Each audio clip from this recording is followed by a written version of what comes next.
Let me tell y'all this. I am an African American brown chick from, as you all would say, maybe the hood, the ghetto, whatever. I don't care. And I am ready to go back to China. Hey, this is your girl Chevy, and welcome back to our channel, Start Living Abroad. And today I don't have my sidekick, I don't have my husband today, and that's simply because he's asleep. And I wanted to do this video today because this was something that has been on my mind and on my heart for the last few months, and that is basically not wanting to be in the US and just very devastated with all the stuff that's going on. So do me a favor before I get into my thoughts. Go ahead and subscribe, do all that good stuff. Just help us help you make the decision to wanting to travel and move abroad. But without further ado, let's just get into it. So here it is. Look, we've been back in the States since the end of February, and I wanted to do this video just to document my life, what's going on right now. I also wanted to do it because I have a ton of friends and family members that are just basically like, how is it? How do you like it back? How are you all doing? And it's kind of hard to describe all the stuff that we have been experiencing since being back. We are here just for visitations. We're visiting people. Some things, personal things had transpired. So we're back here in the States. We just moved from China, and we are on our way back to China at the end of July. And so right now it is May. It's May 31st, and I just kind of wanted to take a moment to reflect on our time here. We're going to be doing in this videos some pros and cons. I wrote down a couple of notes. I'm not going to be on very long, but if I forget anything, I'm definitely going to do a part 2. So we'll just call this part 1 for now. If you don't see a part 2, that means maybe I got everything out, but I might, in my mind, you know how like you're thinking and you're trying to get your thoughts out. And I'm getting older, y'all. I'm not a little young spring chicken. I was thinking and I completely forgot. So we might have to do a part 2.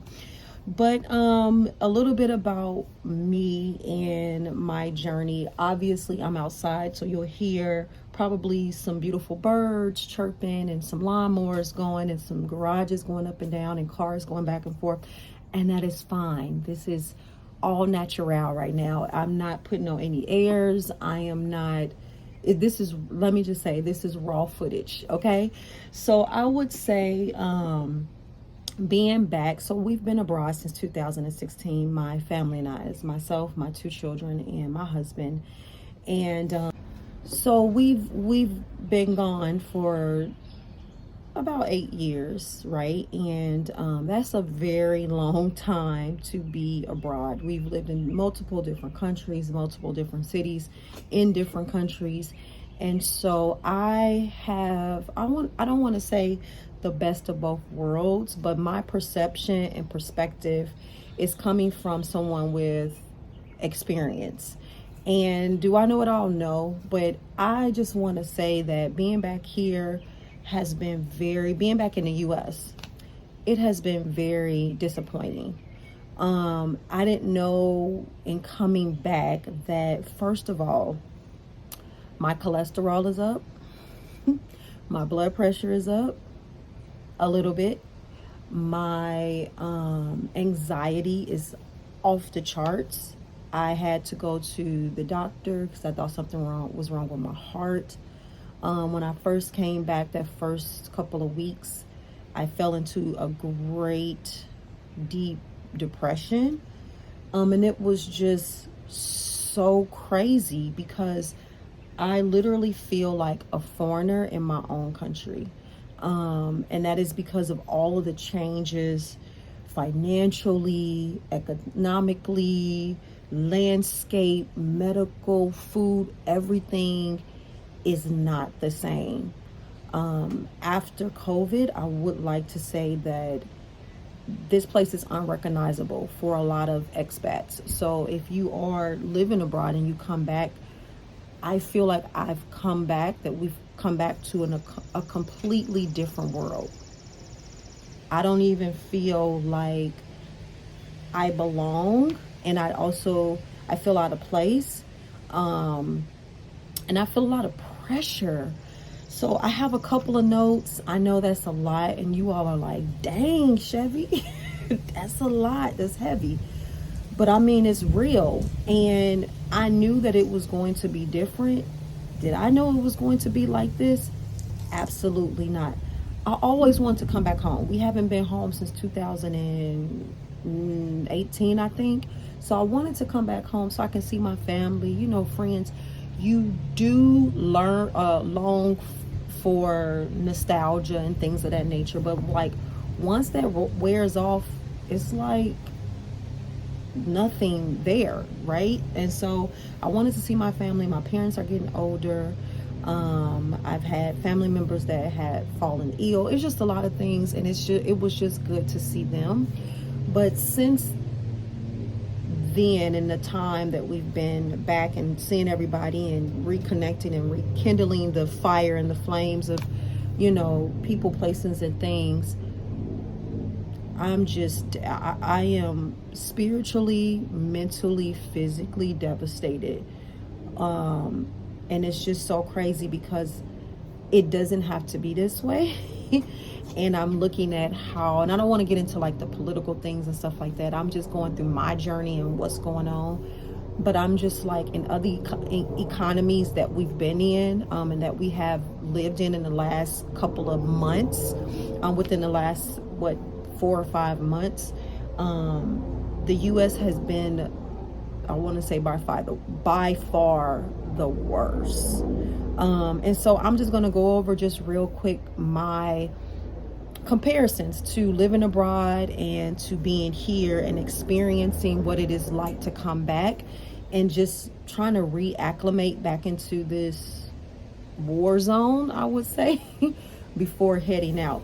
So the very first thing I kind of want to talk about is just when we landed, this whole systematic thing in regards to, credit cards, debt. As soon as you reach the U.S. soil, everything is debt, debt, debt, debt, debt. My family and I, we had to rent a car when we got here.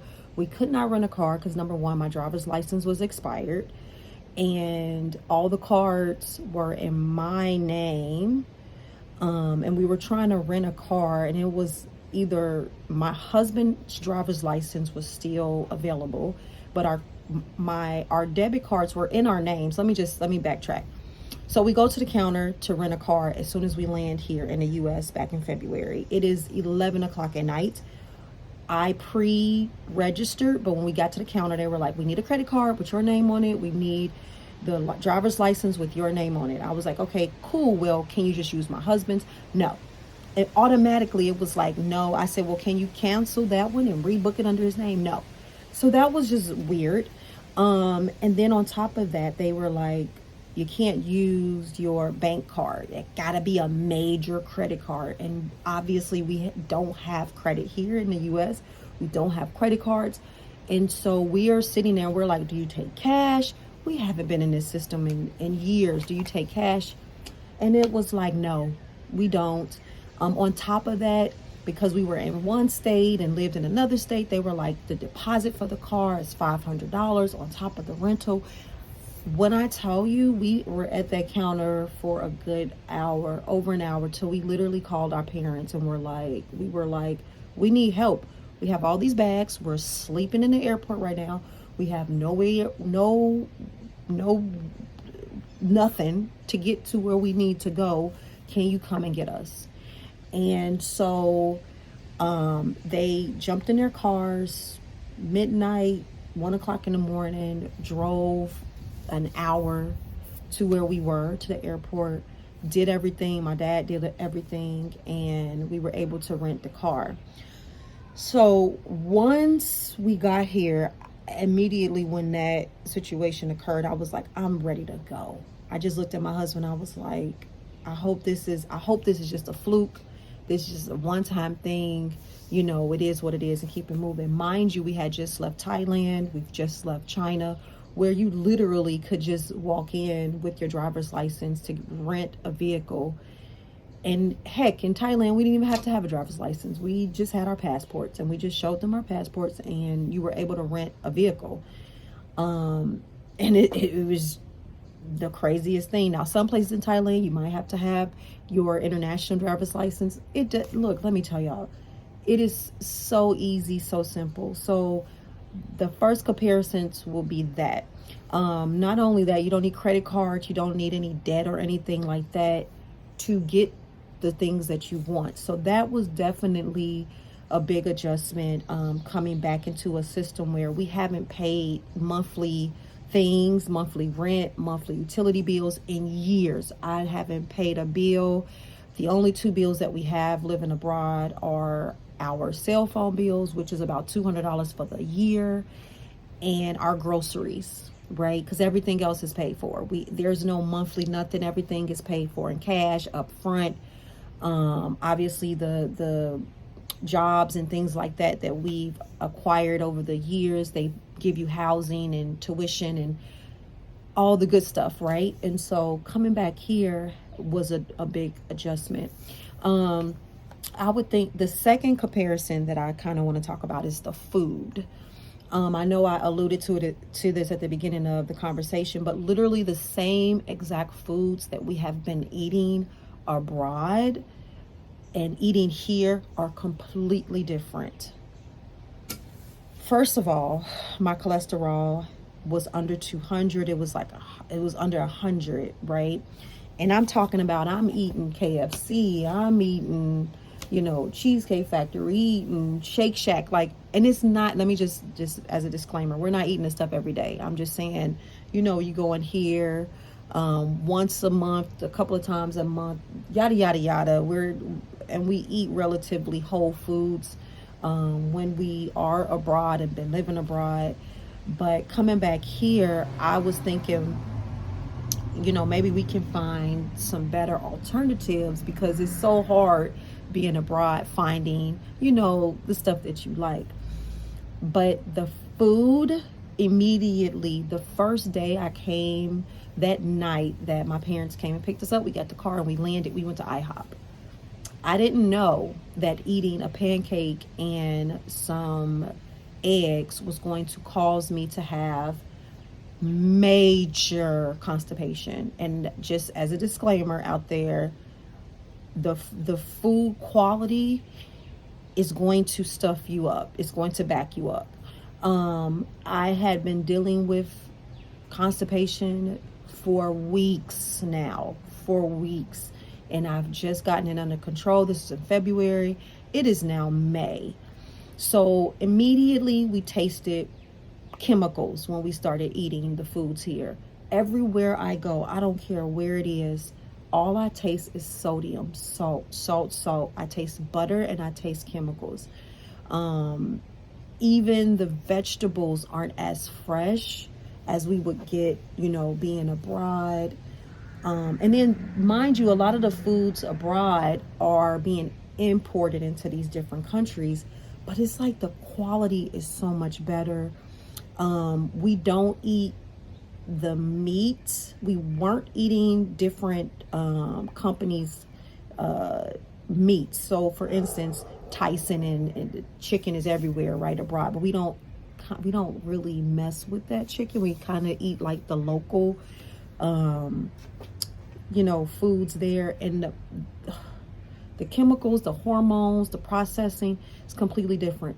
We buy a bag of frozen French fries or frozen chicken nuggets. They are real meat in them, less sodium, everything, compared to being here. OMG, what is it, sunflower oil, the canola oil. Like, I couldn't even get granola here without it being like sunflower oil. And I'm just like, are you kidding me? Are you kidding me? We were doing smoothies. We were juicing when we got here, which we do the same thing back in China. And just the quality of the food is just horrible, just horrible. And so you taste the differences. Even going to the Whole Foods and them, it's expensive there. I mean, we're in the South, so it's like Publix and Kroger and things of that nature. The stuff is still expensive, right? And so going to the doctor, getting blood tests, making sure our sugar is on point. And lo and behold, I was having heart palpitations, I thought. And the doctor was like, no, you have anxiety. It's just a lot of stuff going on. And so definitely I've gained about 12, 13 pounds being here. Because I mean, like, what are you going to eat? What are you going to do? The food is expensive. Going to restaurants, and I'm going to do a comparison in a little bit, but going to restaurants, like, we used to live and die by Wendy's, right? Dollar menu. I think I went to McDonald's about 2 months ago, and that was the last time I would be going to a McDonald's. When I tell you, it was just not good for my body. And I thought I was having passing stones. I'm just going to leave it at that. It was one of the most, and all I had was a French fry. It was the most horrific experience I've ever had. And I was like, this cannot be when I eat French fries and McDonald's from all over the world. And I've never had this issue at all. Oh my God, it's a little lizard, little. Okay. And so with that being said, again, we used to live and die by the dollar menu. That is not even in existence. And I go to Wendy's and you literally get a small little Happy Meal sized burger with a fry and y'all don't even get a fry and a drink. And they are charging $5-6. And then the signature sandwiches are just a little bit more with all of this dressing on it and mustard and everything and lettuce, and the tomato is bigger than the patty. And they're charging $10, $11. You go into Chipotle, and that is just horrible now. And I used to live and die by Chipotle, okay? Wretched. All of these places, fast food is horrible. Going out to different restaurants, the quality is horrible. The service is horrible. But the food it's just doing a doozy. Comparison to being abroad, again, the food has less preservatives. The food goes bad faster. I can't tell you, like, we have these little small refrigerators in China for a reason, and it's because Chinese people, they cook every day. They go to the stores every single day. They don't really do leftovers like we do here in the U.S. and things of that nature, and they don't really go out to eat as a cultural thing. They do a lot of cooking, and they cook different meals, and they'll have like 6 to 8 different dishes, and that one, it's insane, but that's just what they do, and they're feeding a big family. And some of the food is amazing, some of it is gross, but the quality of it is complete. It's just different. When we were in Thailand and Singapore and Hong Kong, all these other countries we had an opportunity to live in and to visit, the food was vastly different. I was healthy when I lived in the Middle East. I was healthy. We got fresh foods and being imported from like Africa and Turkey, and it was usually like, obviously, because it got to go through the process of being imported and shipped. And I mean, immediately we get it in a refrigerator and it was going bad a couple of days later because of the pesticides and the different types of chemicals that we use in the U.S. to preserve. They don't do in certain countries, and a lot of the foods are banned. Okay, there's a car coming by, sorry y'all. A lot of the foods in the U.S. are banned in other countries, and also the foods are made differently. For example, the sugary drinks have less sugar. They taste absolutely flat. And some of the canned drinks that we have here in the U.S., they literally, let's just say you feel like you drinking flavored water half the time, right? And so the food is different. So to go from, not having a ton of health issues, not even really dealing with my health, to literally being back in a few months and feeling like a oompa loompa, can't fit your clothes, breathing, thinking you're having a heart attack, cholesterol is up, blood pressure's up.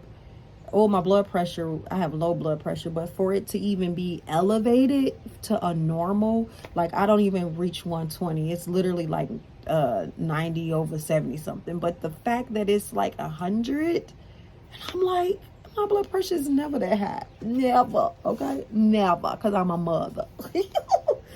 It's never that high.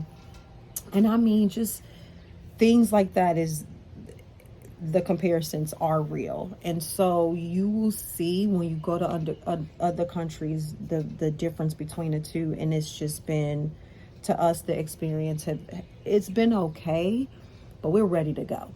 The next thing I want to kind of talk about, let's just talk about the medical. Let me just woosah and breathe. The fact that I have to go to urgent care to get a referral, to book an appointment, the fact that I have to wait 2 to 3 weeks to see the doctor, I could be dying. Okay? And y'all over here in the U.S. talking about, I don't know how it is in other places in the U.S., but here in Georgia, it's horrible. The quality of the medical is good. It's just getting there, okay. So let me be very clear. My daughter had some issues with, certain things, that we were able to fix here that we weren't able to really address in China and these other countries, which was amazing. I can say the most positive thing is the medical is a little bit more, it's a little bit more better, and the thoroughness and the more of the education of what's going on. However, let me just put this out here. It's expensive, and the same stuff we would get in China is free or free. And some of the medications are over the counter. Like my husband, he can go, I don't know, blood pressure medication. I'm just put this out there just randomly. If he had blood pressure, you can just go to the pharmacy and get your blood pressure medication over the counter. You don't have to go to the doctor and wait 2 weeks and that. Look, y'all, I would say the process to getting to the doctor here, and everybody keeps saying since COVID, I don't understand it. I don't get it. I don't understand it. It is definitely not what we are accustomed to. We can just go right into the doctor's office, hey, and just boom, get what we need done, and bam, walk out with and paid $0, $0, and got an x-ray, got this done, got that done, blood test, got your medication. Thank you for coming. God bless. Good night. Like, so the medical has a duality to it, but also my husband had knee surgery and shoulder surgery in China, and the doctors here, they were like, this is impeccable. This surgery was definitely one of the best I've seen ever for a knee surgery, right? But the problem is in China, they don't do physical therapy. So we had to come back here in order for him to get the physical therapy, the proper physical therapy that he needed. And so again, with the medical, it's a give and a take. Definitely we'll come back home to do our check-ins and stuff like that. But do I want to pay $5,000 to do that? Absolutely not. So hey, we have to get, and some of the doctors in these different countries that we've been in, they have been amazing care, amazing medical. It's just some things, it's like give and a take, right? And if it's life threatening, obviously we will come back to the US and figure that out. But for the most part, generally speaking, medical has been just, I would say, like I said, a give and a take. But the process to go see a doctor here, why? Just, that's all I got to say. Let's talk about service, because I would say jobs, workers, service. I'm just going to put this all in one thing. Workers, I just forgot to, let me write something down. The quality of service here sucks.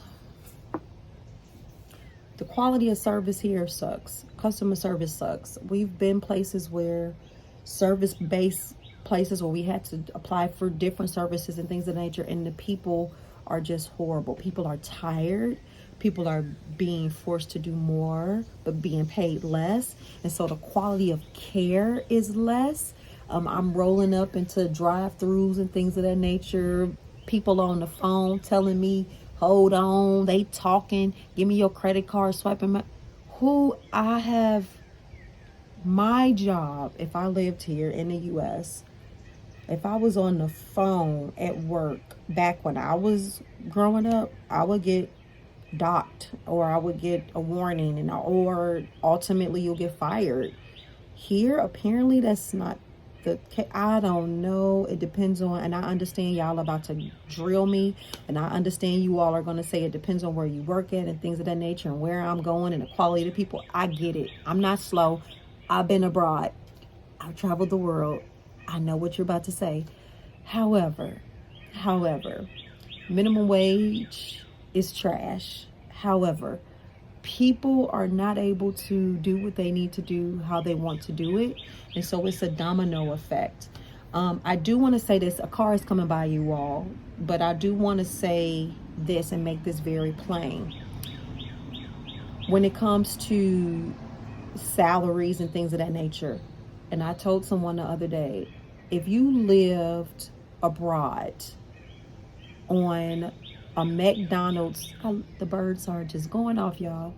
On a McDonald's salary, you can not just survive, but thrive. Because the economies are so, I don't want to say low. You are able to afford, okay? You are able to afford a cost of living. I know I'm about to mish all these things together. I told you all jobs and service and workers and things like that. I'm just about to mash this and put this into a ball for y'all all together. And that's simply because something just popped in my head. I told y'all I'm getting old. Salaries and things of the nature about living abroad. So service abroad, it varies. It really varies. We've had horrible service. We have great service. I think service just boils down to personalities and people. I don't care where you live at and where you are across this world. People are overworked and underpaid, period, especially in China. But at the end of the day, your personality really brings out the customer service in you. I'm going to hop and do a little hopping around this conversation, but I just kind of wanted to touch on the salaries per se, about living abroad. I don't know why I am venturing off that way, but I am. The salaries that you are making here and can make here on minimum wage, again, you can live comfortably abroad. And just to do the comparisons with the workers and workings, it's just different. You will be able to still do what you have to do, save, put up, live, go out, enjoy your life and quality of life in other countries. Being here in the US, just going to get something to eat, just going out to purchase anything, it's just so expensive. And so when you have people working in these different service workers and just workers in general and being different places and they're underpaid, it makes it hard to give good service. And it makes it hard because they don't want to work. And that's because they're not being valued. And you see it everywhere, you all. I'm seeing it everywhere. And it's crazy. So that last 3 minutes of me just rambling, hopefully that made sense. Because I'm thinking about a whole bunch of stuff that's in my head right now, but hopefully that makes sense. But anyway, so I guess the next thing I kind of want to talk about is, I was going to talk about education, but I'm not going to get into that topic because that's not affecting us directly because my kids are homeschooled right now. So I kind of don't want to talk about that. One thing that I did want to touch on, let me get my notes right quick. Did I lose my notes? Give me a second, y'all. I'll be right back. I'm back. So the one thing I kind of want to touch on was costs of things.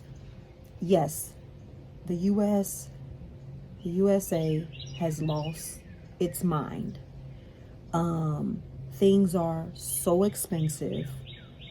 the price of just regular schmegular things are out of this world. They are so expensive. I couldn't, like I alluded to back about the food and things like that.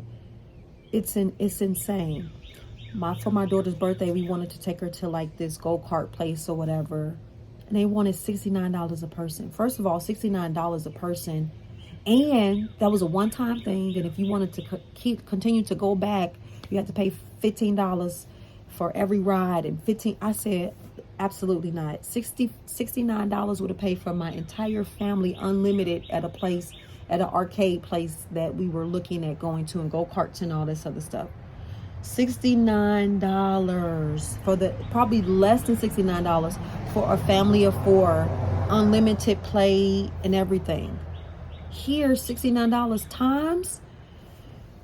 My husband got to put his hand over my mouth sometimes, because you all,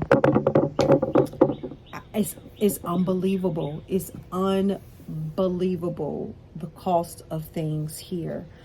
And so it leaves you to, it leads you to say, hey, if I'm not making a certain amount of money, how can I just afford leisure? You can't afford leisure.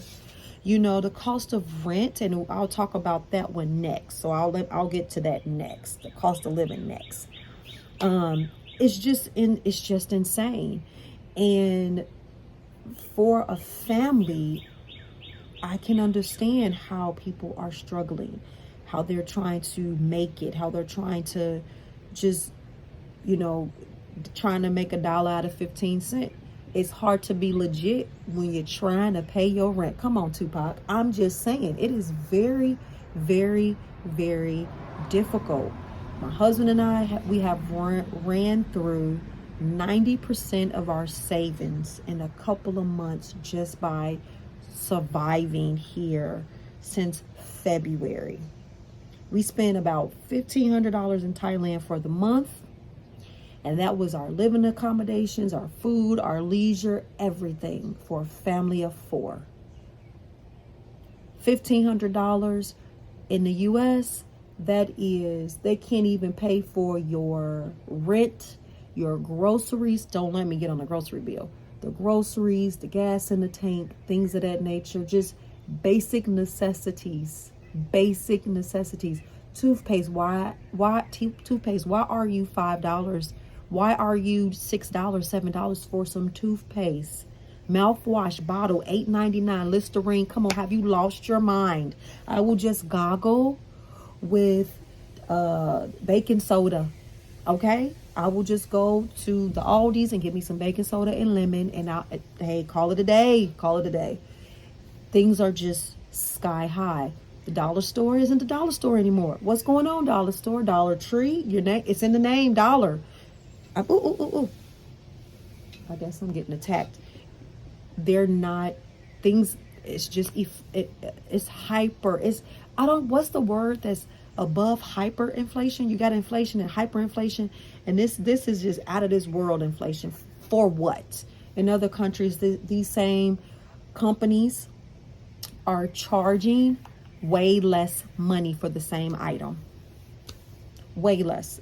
I am not paying over $1, $2 for some Colgate, for whatever. And so that's crazy. The other thing is that you do see a lot of these stores closing down here, but abroad they're thriving. They are thriving. I've just saw in the news about different places and, the restaurants and the clothing chains and things of the nature that are basically closing up shop. So you got all this AI stuff that's going on. That's a whole nother video, but I'm just saying. So it is causing people to rethink this thing. And I want you to rethink this thing. That's why I'm saying this. And moving abroad, the amount, I just told somebody today, I can give me about $1,000. I can make it work. I can book some flights. We didn't know that the payment plan option was available for flights. I can book some flights. We have no attachment here other than family whatsoever. And I'll get on something that we do have here in a second and how we ended up getting it. However, There's no real attachment here for us in the US. I can book a flight right now today and we are gone. And I can survive off that $1,000 in another country comfortably, tightly comfortably. But you cannot do that in the US. I can be in another country with no money in the bank and be just fine. I could be just fine. Because I know if I come across $100, $200, $300, I can make it work for a few months and be okay. You cannot do that in the US now. Those days are over. And so it has gotten just crazy. Rent. Why, y'all? Why is rent so high? Why? Same place we lived in. We came back. It was 13 before we left, $1,300 a month. It's close to 22, 23, the same exact place. Rent is sky high. Not only that, they want you to have 3 times your income just to rent. And this is a 1-bedroom, 2 bedrooms, 3 times the rent, 3 times the, 3 times the income or something like that, or 3 times the rent. So your income, so if it's $100, basically you have to be making $300, $400 a month to rent that place, for example. Security deposit, 3 months rent, all up front. My mind is blown. So you are literally charging people more for less. And yeah, the real estate, it is ridiculous. So let me give you a comparison to, and I'm going to use the 2 countries we've just recently lived in and been in. So we'll do Thailand and we'll do China. China is straightforward. You get a realtor, you pay them half the rent. So basically their fee is half the rent. You do a security deposit and then 3 months rent. Now rent could be anywhere between $200 to $500, $700 a month. So that's not bad for a 4-bedroom, 3-bedroom, 2-bath loft, which is lofts are upstairs and downstairs are 3 floors. Come on. Thailand, you can rent out a house for the year. You can rent it out, either they do the 6 months long term or they can do 1 year. $300, $400, $500 for a house, a 5-bedroom, 3-bathroom, 2-bathroom home, and you pay baht. Okay, you pay for your electricity and things like that. Internet probably won't be no more than an extra $100 a month. Okay. On top of, what your rent and stuff is like that. So you can do $500. Hey, you can negotiate. Hey, I can give you 6 months. I can give you 3 months starting out. And then when I get there, I find a little part-time job and find something, or I can just work. It's so flexible. It's so much easier and straightforward. And that's every country we've been in. It's been like that. It's so easily to obtain and inexpensive. Other than Hong Kong, it's a little pricey, but not as pricey. It still doesn't even top the cake of places we've lived. Like it's just insane about the rent. The other thing I wanted to allude to, and then I'm gonna be kind of like done with this video, is we got here, we didn't have a vehicle. The one great thing that we were able to experience, and we experienced this thing the same kind of way in another country, but let me just get into it. We got a brand new vehicle. We walked into the car dealership. We didn't have to put any money down. We didn't have to show any proof of income. We didn't have to show any W-2s, nothing. I just said, this is how much I want to pay. This is how much it is. And I was able to walk off the lot that day. Okay, so let me just backtrack why that's the case here in the U.S. And my interest rate was very low. That is the case because here's a truck. We got a huge truck, and it was a truck. And it was a truck. And it was a truck that we purchased. Now, people are not selling cars and things like of that nature like they used to. Our RV trailer and things of that nature, they are on sale. People are not buying. People are not going in with money and saying, hey, I want to get a $100,000 truck, a $200,000 truck. Sales are down. Let's just say sales are down. If you don't believe me, go to the financial gurus, Google it. Okay. And so that's why we were able to do that. But now we are, I don't want to say trapped in a closet with a car note. Okay. I ain't paid a note. I told y'all at the beginning of this conversation, honey, I have not paid nothing monthly in 8 years. You do the math. Okay. So, and we had to get it because we are moving around, traveling, going back and forth from state to state, back and forth to our little part-time things that we picked up, going to the grocery store. Look, it is what it is. We had to get it. And so with that being said, after we leave, got to put it in storage. So you got to pay the storage fee plus the, you know how you all Americans know what it is. Now, I go to another country, you pay cash, no interest. Usually sometimes the interest is on top, which is a little under like $100, $200. But it's harder to get a car in some countries, especially like in China for foreigners, because you got to pay for the plate, which is ridiculous. They have driver suppression because there's so many people on the road. You got to pay for the drivers. It's expensive. It's an expensive thing, but once you get it, you got it. The cars are not that expensive. Okay. Let me fix myself. The cars are not that expensive, but the process of getting it is a little bit, it's a give and a take. However, it's yours. You pay for it, and you're going on about your business. And so this car situation was an experience in itself because I've never been able to, it's a little bird chirping. I've never been able to walk on a lot, you know, and say, hey, I ain't been here in so many years. We don't have any credit. We don't have nothing. And we walk off literally with a brand spanking new vehicle. And so, in no way of like them knowing if we can pay for it or not. So that was a good experience for us here. That was definitely something that at first I had buyer's remorse, and I haven't felt that in years because again, we haven't bought anything like that. And so it's been an experience. Let me just say that, to say the least.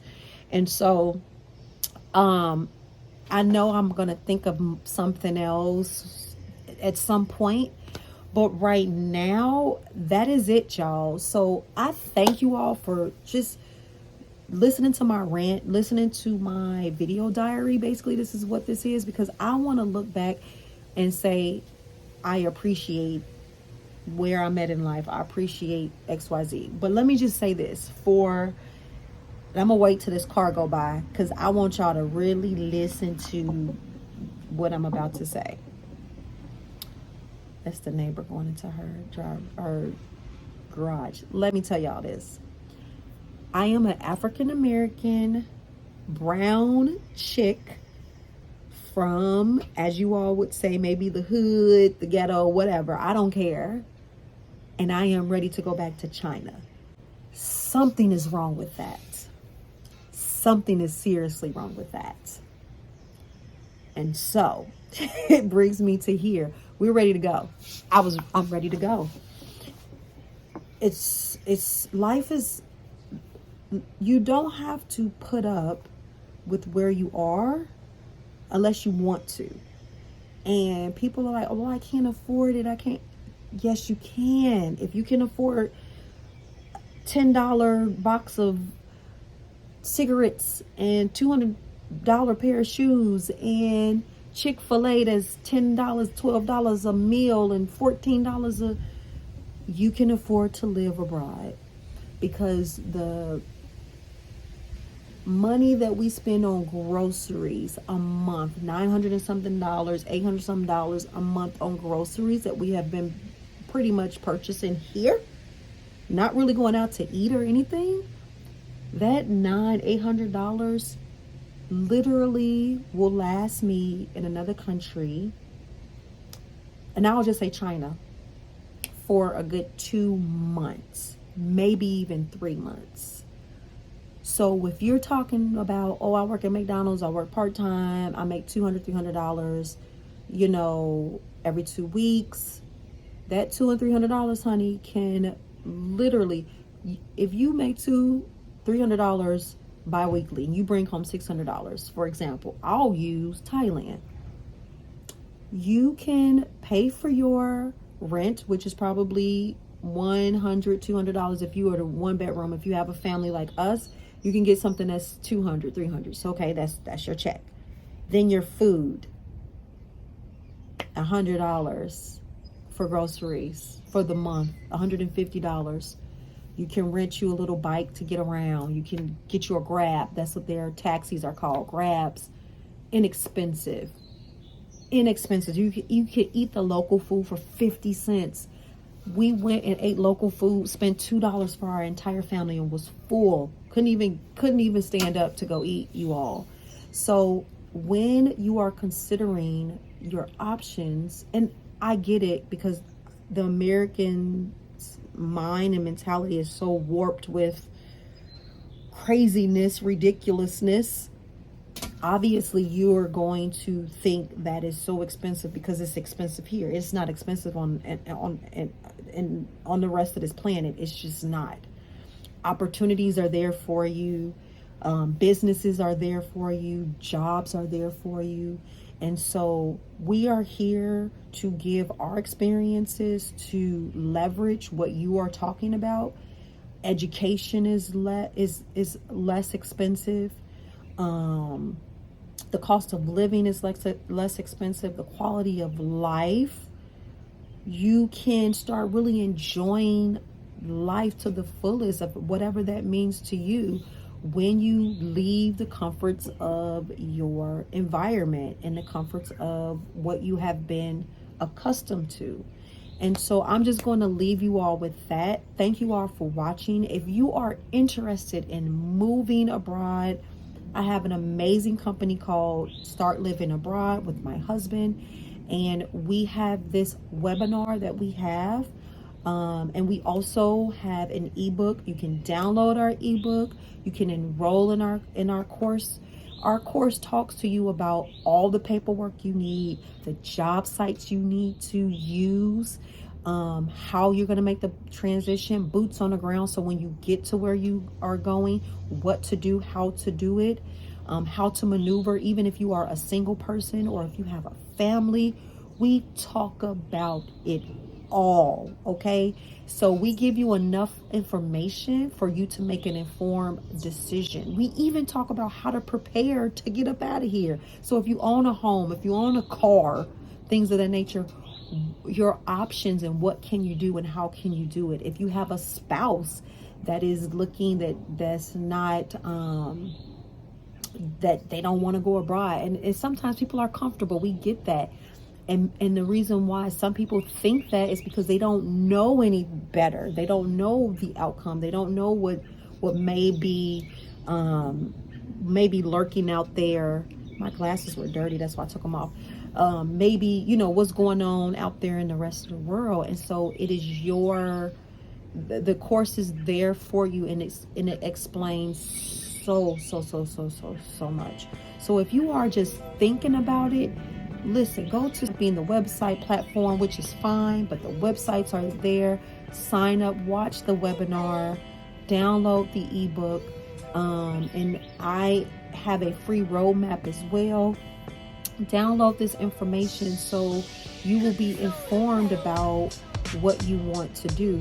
Again, thank you all. Subscribe, comments, leave your comments. I want you all to, if you have questions, my husband and I, we do one-on-one. So if you want to talk to us about your possibilities, send us a message, write me a comment, go to our social media platforms, contact us. We will be so glad and so excited to talk to you about different options when it comes to moving, living, traveling abroad, and things of that nature. So again, thank you for watching. You all have an amazing rest of your day, because I know I'm about to go take a nap. All right, peace out.